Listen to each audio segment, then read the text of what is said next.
C'est la suite de l'investissement 101 que j'appelle l'investissement et les émotions. Donc, petit rappel, je suis dans ma 18e année de pratique, fait que j'en ai vu quelques-uns. Donc, je commence avec cette première image. Mais premièrement, l'inflation. Euh, L'inflation, en fait, c'est une pas pire arnaque parce que quand on y pense, il n'y a aucune charte, il n'y a aucune genre de réglementation. On sait que c'est là, mais dans le fond, qui c'est qui a décidé que l'inflation montait ou diminuait? Mais une chose est sûre, c'est nous, le consommateur, qui la paye, cette inflation-là. Fait que faut vraiment toujours tenir compte de l'inflation dans nos calculs, évidemment.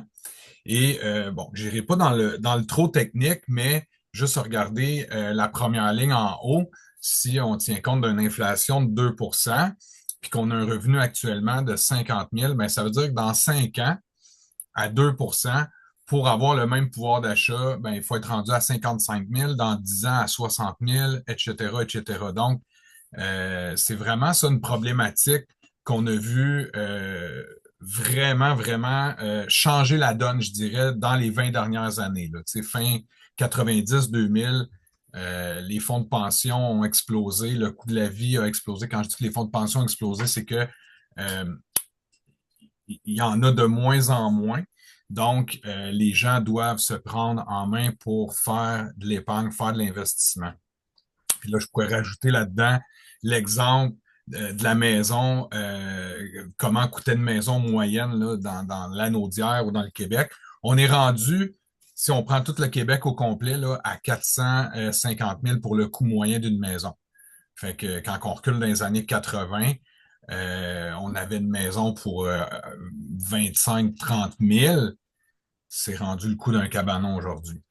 Ensuite de ça, ben, je pense qu'une image vaut mille mots. Le but ici n'est pas de parler de ce qui se passe aux États-Unis ou ce qui se passe avec Trump. En fait, c'est juste pour vous rappeler que peu importe la période ou la conjoncture économique par laquelle on passe, euh, c'est toujours une pièce de théâtre qu'on nous envoie aux nouvelles. C'est un film, c'est une pièce de théâtre. Et si c'était pas de Trump en ce moment, ça serait carrément autre chose parce que on pourrait faire une formation complète sur toutes les périodes économiques qui ont pas bien été, qui font partie de la vie. Hein, on appelle ça des marchés baissiers par moment. Donc, c'est juste des acteurs qui sont changés. En ce moment, l'acteur principal, c'est Trump, mais faut juste retenir que dans le fond, c'est du bruit. Tu sais, ça me fait penser à CNN aux États-Unis, le canal négatif, ben c'est ça. Puis on a la même affaire au Québec. Fait que tu sais, si tu travailles toute la journée, puis tu arrives chez vous, puis après ça, tu sais, tu tapes dans le trafic les mauvaises nouvelles, tu rentres chez vous, tu allumes la TV, tu tapes les mauvaises nouvelles, ben ça se peut que ça te coûte très, très cher de nourrir ces mauvaises nouvelles-là.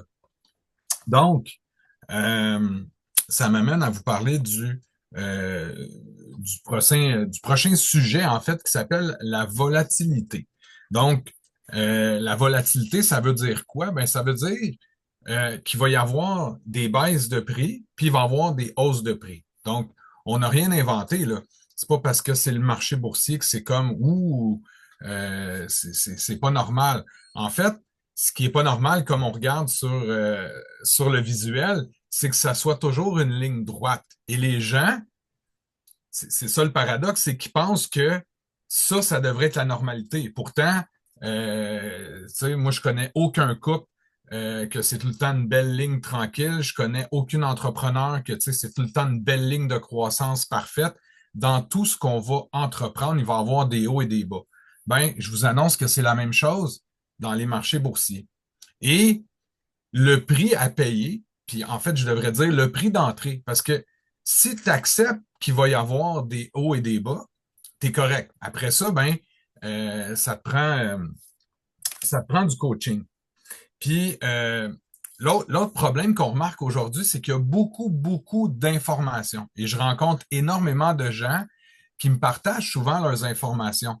Mais si tu as juste de l'information, puis tu n'as pas de conseils avec un professionnel, ça veut dire qu'il manque des compétences. C'est juste de l'information. Juste de l'information, tu ne peux pas t'enrichir avec ça. Ça te prend de l'information, ça te prend des conseils d'un professionnel qui va ajuster la situation là, de façon plus personnalisée.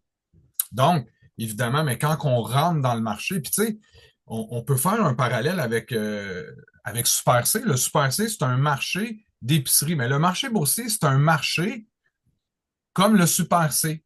Tu sais, au Super C, des fois, le brocoli est en spécial, 99 cents, tu appelles tous tes amis, tu appelles ta mère, hey, en passant, je suis allé chez Super C, le brocoli est à 99 cents, achète-en plein, fais des potages, congèle-en, en tout cas, congeler du brocoli, whatever. Mais on fait de la pub même pour Super C. Puis ce qui est fascinant, c'est que le seul endroit où les gens vont sortir en courant quand il y a des spéciaux, c'est dans le marché boursier. Pourtant, tout comme au Super C, si le marché boursier est à aubaine, puis que tu as de l'argent, de la liquidité, tu devrais t'empresser d'en acheter parce que quand le marché va remonter, ben, tes brocolis ou tes actions que tu vas avoir achetées, ils vont valoir plus cher. Donc, tu vas être plus riche. Concept de base. Mais il y a beaucoup de gens encore qui ne profitent pas de tout ça. Ensuite de ça, ben là, je rentre un peu plus dans le cœur du sujet de ma présentation. C'est que 90% des décisions financières sont prises en fonction de nos émotions. Puis là, c'est pas moi qui le dis, c'est Daniel Kahneman, qui est un psychologue lauréat d'un prix Nobel. Donc, pour reprendre un peu ce que je disais, tu sais, souvent, trop souvent, les gens vont baser leurs décisions sur ce qu'ils voient, sur ce qu'ils entendent, qui est 10% de la donne. Encore là, ben moi j'ai vu là, sur Facebook que c'est bon là, d'acheter ses actions tout seul dans son sous-sol. Tu sais, c'est comme la grosse tendance. Là. Il y a plein d'applications, puis tu sais, les Well Simple de ce monde, eux autres, il n'y a pas de frais, puis tout. Non, non, excuse-moi, il y a des frais. C'est juste que tu n'as pas vu qu'il y en avait ou tu n'as pas catché sur l'application. Tu sais, ça t'a pas été vraiment montré, là, mais je t'annonce qu'il y a des frais. Il y a toujours des frais. Hein? Tu sais, c'est pas tout le monde qui ont le luxe de rénover une maison de A à Z sans faire venir aucun corps de métier. Il y en a, là, mais c'est vraiment, vraiment une minorité. Et Dieu sait que si tu n'as pas les compétences puis que tu te lances dans rénover ta maison au grand complet, ça se peut que tu payes beaucoup plus cher plus tard pour les coûts de vouloir sauver de l'argent. J'appelle ça des économies de bout de chandelle. Vouloir sauver, ben, ça va te coûter plus cher. Donc, 90% de ce qu'on ne voit pas, ben, c'est les émotions, c'est notre comportement. C'est 90% de la game. C'est le comportement qu'on adopte face à l'investissement. Donc, le conseiller, le professionnel, ben, lui, il va t'aider à gérer, dans le fond, ces émotions-là, cette expérience-là que tu vas vivre au fil du temps. Donc, je l'ai dit souvent, je travaille toujours avec un plan qui est écrit. Donc, on peut toujours revenir au plan. Hey, tu te rappelles, on avait dit que c'était ça. Voici le passé, puis bon, le passé n'est pas garant du futur, mais on peut toujours se rapporter à l'histoire, puis aux bases, puis c'est ça, en fait, avoir du coaching. Donc, euh, ici, là, écoute, c'est tellement éloquent, cette slide-là.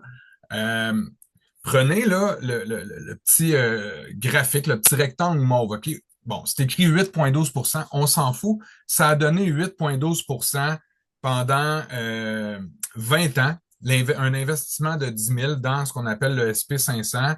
Je rentrerai pas dans tous les détails, c'est la référence de l'action canadienne. Donc, c'est les 500 meilleures entreprises au Canada qui sont la référence. Donc, on s'en fout du rendement, mais c'est l'exemple qui compte. OK? Ici, on dit que si tu restes investi pendant 20 ans, donc de 2004 à 2024, bon, ben, ton 10 000 serait transformé en 47 671. Et là, regardez le graphique à droite. Si tu manques seulement les 10 meilleures journées sur 20 ans, là je vais vous mettre ça en perspective. Le marché boursier, là, il est ouvert 250 jours par année. OK? 250 jours fois 10 ans, ça fait 2500 journées. Fois 2 pour que ça donne 20 ans, c'est 5000 journées. OK?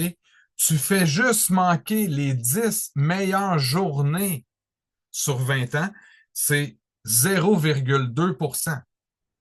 Hein? Je vais sortir du marché pendant que ça brasse un peu, puis je vais revenir.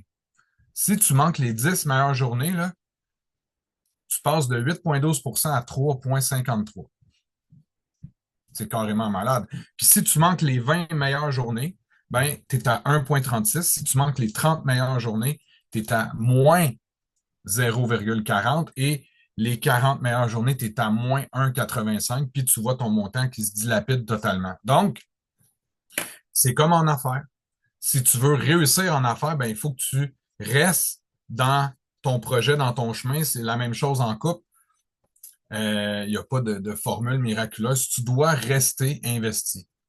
Et j'ai pas trouvé l'image, la statistique, mais il y a une statistique qui existe où on démontre, c'est un article de journaux qui était sorti, où on explique que les gens qui ont fait le plus de rendement dans l'histoire, c'est malheureusement des gens qui sont décédés. Puis ces comptes-là se retrouvent dans des biens non réclamés. Et c'est ça, il y avait un article là-dessus parce que ces gens-là sont morts, donc ils n'ont pas d'émotion. Donc le compte continue à travailler dans le temps. Donc notre bête noire dans l'investissement, là, c'est nos émotions, c'est les distractions. Puis, je le dis souvent, mais ce qui est le plus tough, dans le fond, c'est juste de rien faire, puis de laisser ça travailler. Je vous donne un autre exemple de ce que je viens de vous donner sur les 10 meilleures journées que tu manques à toutes les 10 ans pendant un siècle. Donc, ben, presque un siècle, là, de 1929 à 2021. Encore une fois, c'est le SP500, donc qui est une référence canadienne. Donc, vous voyez que sur presque un siècle, OK, de 1930 là, à 2021, le rendement est de 21 833 pour cent. Donc, quelqu'un qui aurait investi en 1930 100 000 aurait en 2021 21,8 millions. Et là, si tu joues aux fins finaux, puis tu fais juste manquer les 10 meilleures journées par tranche de 10 ans, donc tu manques dans le fond les 100 meilleures journées sur 100 ans, c'est complètement fou raide, tu passes de 21 833% à 58% et tu passes de 21,8 millions à 158 000. Donc, je ne sais pas comment ça peut être plus éloquent que ça, mais on n'a pas le choix. Il faut rester investi. Donc, euh, ben, je pourrais terminer sur cette slide-là sans rentrer dans trop de technicalité, là, mais ici, on dit que des corrections dans le marché, parce que dans le fond, on appelle ça des corrections. C'est des redressements. Donc, quand on parle de correction, ça veut dire, mettons, par exemple, une baisse de marché de 5%. C'est ce qu'on a vu récemment, là, environ un mois, là, tout dépendant, là, 5-10%. Mais ici, on dit que des corrections de 5% sont devenues des corrections de 10% dans 31% des cas.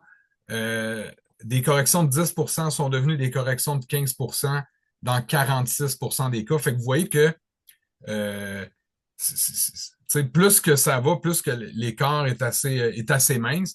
Une correction de 15%, ça veut dire qu'une baisse de marché de 15% pourrait devenir une baisse de 20%, mais seulement dans 57% du temps. Et on dit ici que des corrections de 5% deviennent des corrections de 20% dans seulement 8% des cas. Fait que la baisse de marché qu'on a vue récemment par rapport à Trump, ben, il y a 8% des chances que ce 5%-là de baisse se transforme en un 20%. Moi, j'ai vu ça en 2008, du moins 20%, du moins 22, du moins 25. Vous avez tous vécu ça avec ce qu'on appelle la Régie des rentes du Québec dans les années 2008-2009. La Régie des rentes du Québec, là, c'est eux qui gèrent notre bas de laine. Hein, c'est la Caisse de dépôt de placement du Québec qui gère notre fameuse caisse au Québec. Ben, ils l'ont échappé pas à peu près. Ils ont fait du moins 40% dans cette période-là. Là. C'est la plus grosse crise que j'ai vue, moi, dans ma carrière, la plus grosse drop de marché, ben c'est quoi? Les gens qui ont resté investis, évidemment, ils en ont profité parce que quand c'est anormalement bas, c'est une question de temps que ça devienne anormalement haut. Et à l'inverse, si c'est anormalement haut, ben c'est une question de temps que ça devienne anormalement bas. Donc, c'est jamais vraiment normal le marché boursier, un peu comme l'inflation. C'est qui décide que on monte, on descend? Bon, il y a toutes sortes de réponses, mais c'est pas normal. Il faut juste comprendre un peu la donne, puis gérer ses émotions. Donc, j'espère que ça vous a plu. Moi, ça m'a fait un immense plaisir de briser la glace avec vous là-dessus ce matin. Et je reste ouvert pour les questions. S'il y en a qui ont des questions, commentaires, insultes, menaces,